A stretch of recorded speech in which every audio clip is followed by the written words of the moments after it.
You, John Fitzgerald Kennedy, do solemnly swear. I, John Fitzgerald Kennedy, do solemnly swear. That you will faithfully execute the office of President of the United States. That I will faithfully execute the office of President of the United States. And will, to the best of your ability. And will, to the best of my ability. Preserve, protect, and defend the Constitution of the United States. Preserve, protect, and defend the Constitution of the United States. So help you God. So help me God.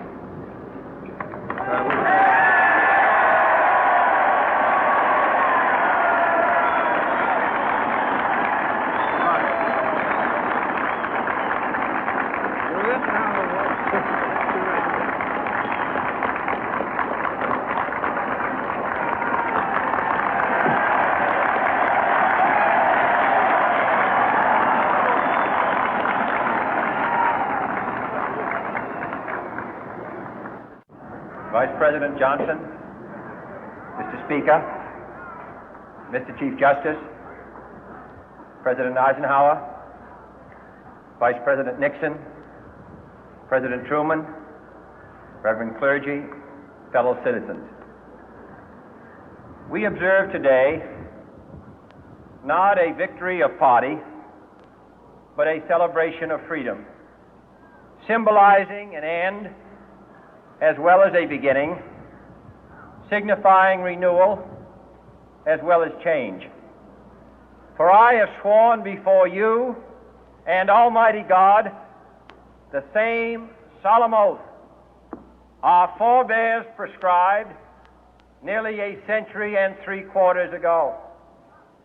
The world is very different now, for man holds in his mortal hands the power to abolish all forms of human poverty and all forms of human life. And yet the same revolutionary beliefs for which our forebears fought are still at issue around the globe. The belief that the rights of man come not from the generosity of the state, but from the hand of God. We dare not forget today that we are the heirs of that first revolution. Let the word go forth from this time and place to friend and foe alike that the torch has been passed to a new generation of Americans born in this century, tempered by war, disciplined by a hard and bitter peace, proud of our ancient heritage, and unwilling to witness or permit the slow undoing of those human rights to which this nation has always been committed and to which we are committed today at home and around the world.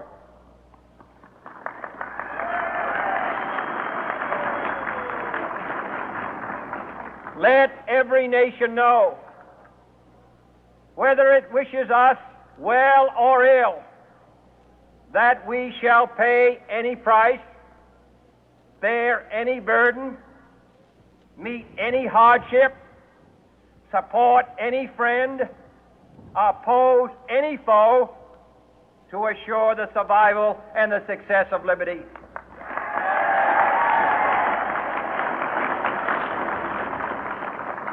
This much we pledge and more.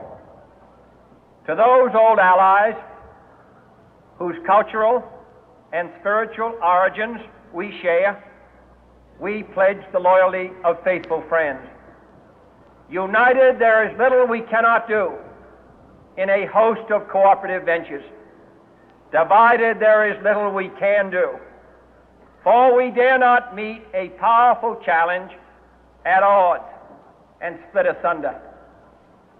To those new states whom we welcome to the ranks of the free, we pledge our word that one form of colonial control shall not have passed away, merely to be replaced by a far more iron tyranny. We shall not always expect to find them supporting our view, but we shall always hope to find them strongly supporting their own freedom, and to remember that in the past, those who foolishly sought power by riding the back of the tiger ended up inside.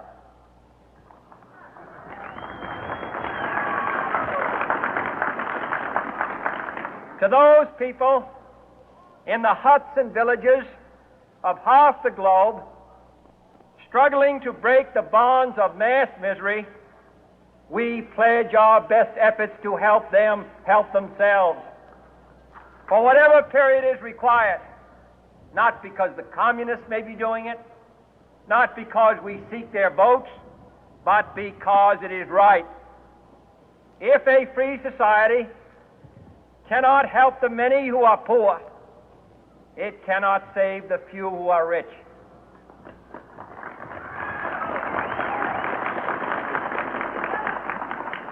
To our sister republics south of our border, we offer a special pledge to convert our good words into good deeds, in a new alliance for progress, to assist free men and free governments in casting off the chains of poverty.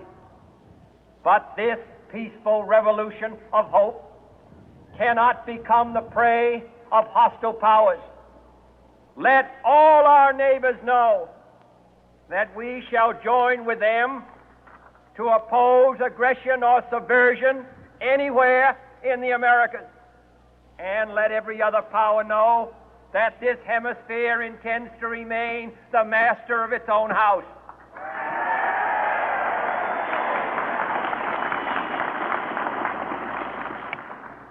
To that World Assembly of Sovereign States, the United Nations, our last best hope, in an age where the instruments of war have far outpaced the instruments of peace, we renew our pledge of support to prevent it from becoming merely a forum for invective, to strengthen its shield of the new and the weak, and to enlarge the area in which its writ may run. Finally, to those nations who would make themselves our adversary, we offer not a pledge, but a request that both sides begin anew the quest for peace. Before the dark powers of destruction, unleashed by science, engulf all humanity in planned or accidental self-destruction, we dare not tempt them with weakness, for only when our arms are sufficient beyond doubt can we be certain beyond doubt that they will never be employed.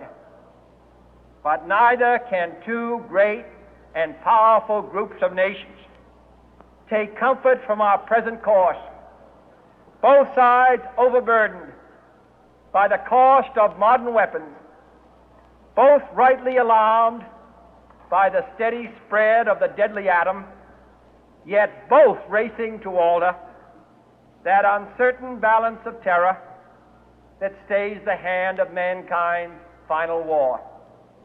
So let us begin anew, remembering on both sides that civility is not a sign of weakness, and sincerity is always subject to proof. Let us never negotiate out of fear, but let us never fear to negotiate.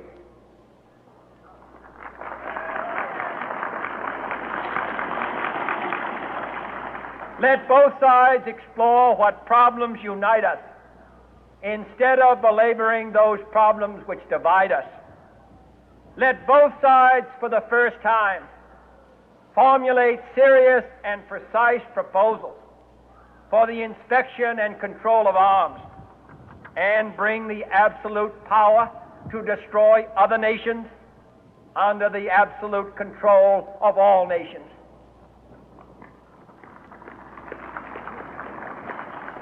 Let both sides seek to invoke the wonders of science instead of its terrors. Together, let us explore the stars, conquer the deserts, eradicate disease, tap the ocean depth, and encourage the arts and commerce. Let both sides unite to heed in all corners of the earth the command of Isaiah to undo the heavy burden and let the oppressed go free. And if a beachhead of cooperation may push back the jungle of suspicion, let both sides join in creating a new endeavor, not a new balance of power, but a new world of law, where the strong are just and the weak secure and the peace preserved.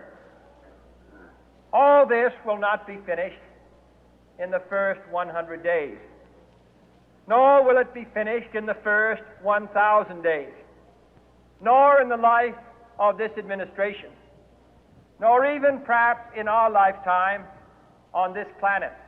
But let us begin.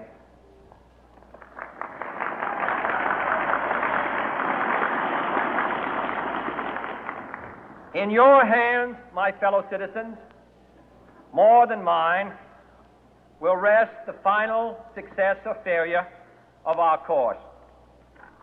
Since this country was founded, each generation of Americans has been summoned to give testimony to its national loyalty. The graves of young Americans who answered the call to service surround the globe.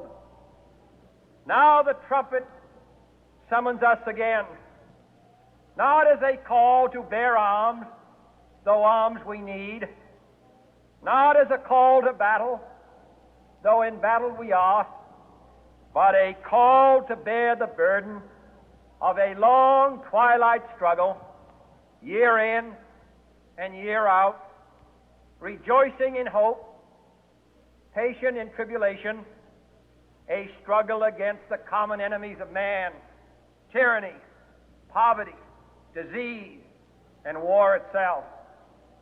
Can we forge against these enemies a grand and global alliance, north and south, east and west,